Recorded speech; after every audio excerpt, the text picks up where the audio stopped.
Bonjour à toutes et bonjour à tous, bienvenue, matin du 12 septembre 2023, on fait le tour de l'actualité ensemble, on le fait le matin, on le fait le soir, évidemment, un maximum d'informations dans un minimum de temps, mes amis. Et puis dans le marché, on trouve comme info, il y a beaucoup d'infos, évidemment, moi je vous trie un petit peu tout ça.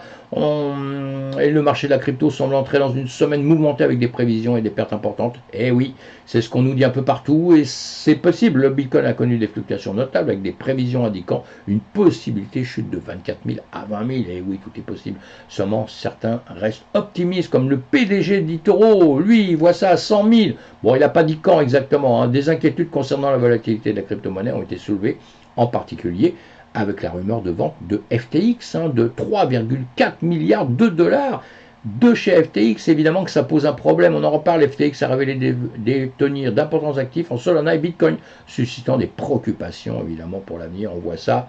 L'ancien président de PayPal et de Facebook, David Marcus, voit le potentiel du Bitcoin en tant que réseau de paiement mondial. Ça, c'est une bonne news.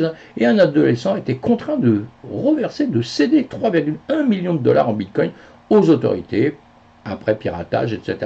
Ça, c'est pas mal. C'est une bonne news si on pouvait choper tous les pirates.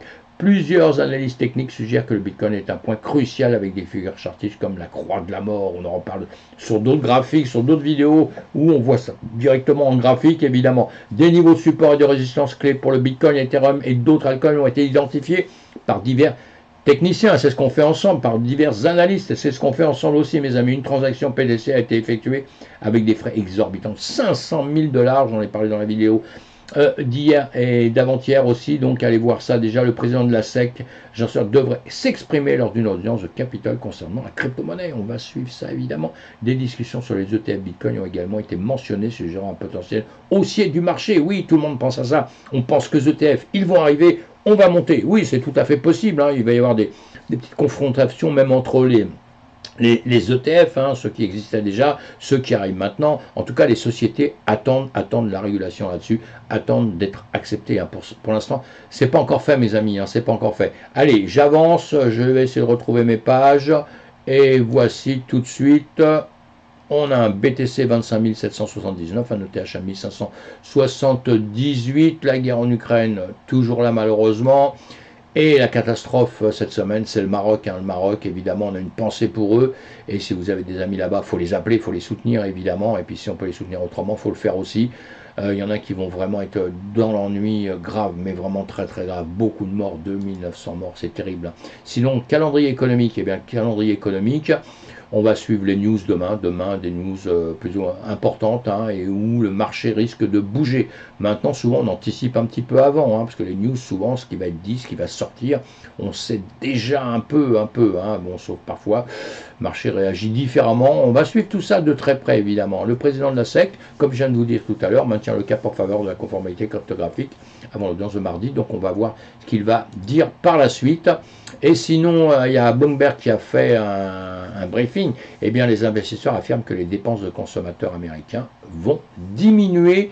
Quand on lit toutes les news dans l'ensemble du marché, moi j'en lis beaucoup, c'est pas bon signe, il n'y a rien de bon vraiment. Même une petite news qui peut paraître bien, tout de suite après, boum, elle est rebouffée autrement quand on analyse un petit peu la situation entièrement. Et au niveau de FTX, justement, il y aura 3,4 milliards de dollars de vente de jetons, évidemment. Alors ces jetons, ce qui va être important, ils nous disent déjà qu'ils vont pas sortir en une journée sur le marché, ils vont être dilués, on va dire, de 50 millions à 200 millions de dollars hebdomadaires.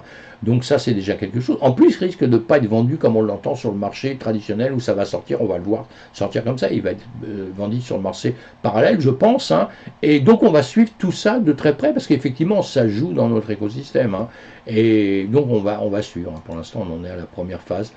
DeFi, alors, DeFi Education Fund dépose une pétition concernant les poursuites judiciaires pour trop de brevets. Voilà, donc une pétition. Le groupe de défense basé à Washington, DC, a déposé une requête à la fin de la semaine dernière auprès de l'Office américain des brevets et des marques devant un tribunal de district de New York, après qu'une entreprise ait poursuivi MakerDAO et Competent Protocol pour violation présumée de brevets. Oui, ça suit, donc on va suivre ça et dessous, etc.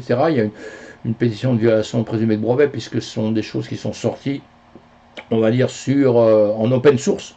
en open source qui ont été surtout un petit peu modifiés et après déposés comme brevet, donc ce qui n'est pas tellement logique, hein, parce que l'open source reste de l'open source. Quand on prend de l'open source et qu'on le modifie, bah, c'est pour le laisser open source par la suite et pas pour dire c'est moi qui ai tout inventé. Enfin voilà, ça c'est si vous aimez les petites histoires, vous suivez ça et on suivra les dénouements. Hein, et ils ont déjà perdu en procès, mais maintenant ils font appel parce qu'ils ne sont pas présentés, donc maintenant ils font appel et tout ça. Budget dévoile un fonds de 100 millions de dollars pour investir dans les échanges, l'analyse de données et médias. Voilà, Budget, grosse plateforme. Je vous ai dit hier, faut mieux aller sur les plateformes qui sont importantes. Lui, il en fait partie. Je fais aucune pub, hein, j'ai aucun lien. Enfin, j'ai des liens pour là-dessus, mais on s'en fout. Mais je fais aucune pub pour eux. Hein. Je suis pas maqué chez eux. Le jour, si un jour je suis maqué avec eux, je vous dirai, voilà, j'ai un intérêt chez Budget. J'aime bien cette plateforme, mais attention, hein, on se méfie comme tout, on met pas tous nos yeux dans le même panier. Comme ça, on évite certains problèmes le jour où ils arrivent. Hein. Mais en tout cas, c'est une société qui grossit, donc intéressant, qui a une crypto aussi. Hein. Donc on suit tout ça parce que la plupart du temps, tous les gens qui nous suivent, tous ceux qui suivent les news et qui suivent sur les graphiques, qui sont traders, etc., on est tous impliqués dans des crypto-monnaies. Donc si on veut bien s'impliquer, il faut savoir un petit peu ce qui se passe dans tout l'écosystème pour pas avoir une crypto qui va mourir ou qui va tomber dans une semaine, alors que si vous suivez les news, vous êtes prévenu qu'il y a des malaises, vous ne faites rien, ça tombe, et après vous vous dites « Ah mince, j'aurais dû mettre au courant ». Et non, mettez-vous au courant à longueur de temps et vous verrez que la situation sera vraiment meilleure pour vous. Et croyez-moi, dans la finance, c'est comme ça, pas que dans la crypto-monnaie. Hein. La finance traditionnelle, c'est exactement la même chose. Hein. Moi qui viens du monde traditionnel, j'applique la même chose à la crypto qu'au monde traditionnel, et ça marche très bien comme ça. L'UNO arrête certaines transactions de clients britanniques avant les nouvelles de règles FCA. Bon, tout est dit dans le titre, hein. Ils attendent les nouvelles réglementations pour savoir un petit peu comment ils peuvent avancer ou pas. Donc, ça ne sert à rien de continuer à d'aller vers des problèmes. Quand on arrête quelque chose, c'est qu'on sait qu'on va avoir peut-être un souci avec certaines choses. Donc, on préfère prévoir que guérir. Et guérir, parfois, dans notre écosystème, c'est très, très dur. PayPal déploie un service de conversion crypto for USD. Bah, ça, c'est bien. Ça, c'est bien, hein, PayPal, il avance. Hein, PayPal, évidemment, il est impliqué dans notre écosystème. PayPal, Visa, etc. aussi. Hein, donc ça, c'est bien, c'est des bonnes news, évidemment.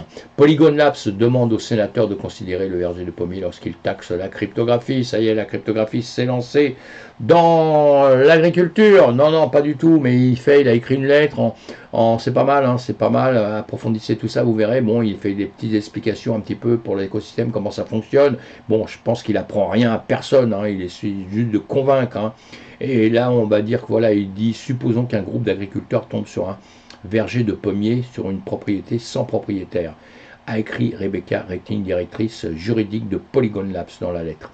Il accepte de cueillir les pommes à tour de rôle pour s'assurer que personne ne triche. Chaque agriculteur doit mettre la mise sur 32 premières pommes qu'il cueille. S'il triche, ces pommes sont jetées dans une rivière. Au fil du temps, chacun des agriculteurs commence à vendre une partie de ses pommes, établissant ainsi un prix de marché pour celles-ci. Poursuit l'exemple. Bien qu'un système émerge ainsi de l'ensemble des actions de chaque agriculteur, les agriculteurs ne sont pas imposés jusqu'à ce qu'ils vendent leurs pommes. Les jalonnements devraient être traités de la même manière sur les jetons nouvellement émis. Et oui, évidemment, ce qu'ils nous disent. Ils nous parlent aussi pétrole, gaz, minéraux. Pourquoi? Parce qu'ils font le même exemple. Lorsque les contribuables extraient du pétrole, du gaz et des minéraux, ils ne sont pas imposés jusqu'à ce qu'ils vendent cette propriété. A poursuivi Rating de Polygon Labs. Lorsqu'ils élèvent des animaux, ils ne sont pas imposés jusqu'à ce qu'ils vendent des animaux, etc., Vous voyez. Donc là-dessus, évidemment, on comprend qu'il a raison. Mais tout ça, c'est en train de se régler. Hein. La politique fiscale ne devrait pas encourager un type de produit plutôt qu'un autre, poursuivit la lettre. À ce stade naissant du développement de la blockchain, taxer les récompenses de mise lorsqu'elles sont créditées aux validateurs risque de faire exactement cela, sans augmenter sensiblement les recettes fiscales. Voilà, point à la ligne. Vous avez compris. Allez, on se retrouve ce soir sur d'autres news. Évidemment, pensez à vous abonner à ma chaîne si ce n'est pas fait. Cliquez sur le pouce et soyez gentils, laissez-moi des petits commentaires, ça me fait toujours plaisir. Et on se retrouve sur Discord. Je sais que c'est...